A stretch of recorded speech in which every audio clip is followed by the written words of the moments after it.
눈꽃만큼의 반성도 하지 않는 정순신은 어제 30일 국회에 제출한 자료 제출 요구에 대한 답변서에서 저는 국가기관이 아니고 사인이라며 요청하신 자료들은 사적인 자료들인데 대부분이 상당히 오래전 자료들로서 개인이 임의로 관리하다 보니 지금 남아있는 자료가 없다면서 모든 서류 제출을 거부했습니다. 그리고 불출석을 국회에 통보했습니다.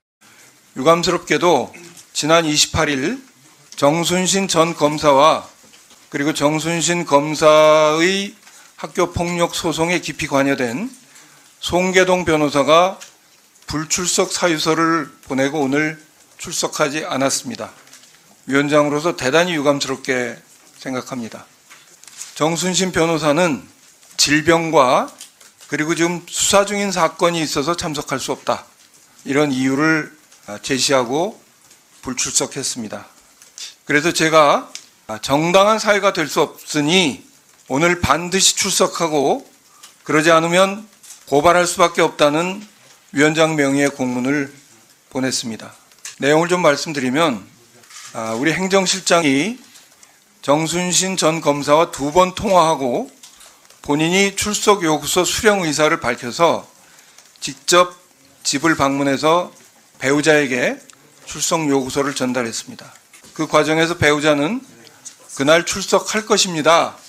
이렇게 얘기를 했습니다. 만약에 오늘 출석 못할 정도의 질병을 가지고 있다면 배우자가 그걸 몰랐을 리가 없습니다. 배우자가 그날 출석할 거라고 얘기했던 것은 의도적으로 우리 교육위를 기망하려고 했거나 뭐 그런 나쁜 의도로 볼 수밖에 없습니다.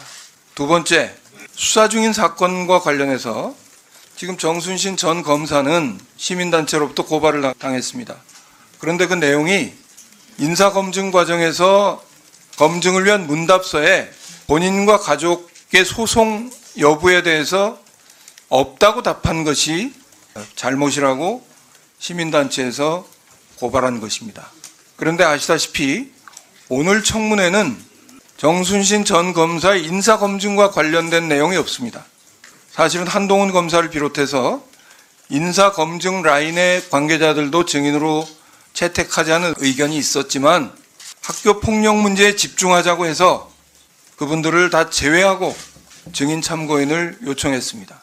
그래서 본인이 인사검증 과정에서의 문제로 수사받고 있는 것과 오늘 학교폭력과 그 대책 수립을 위한 청문회 불출석과는 변명이 될 수 없습니다.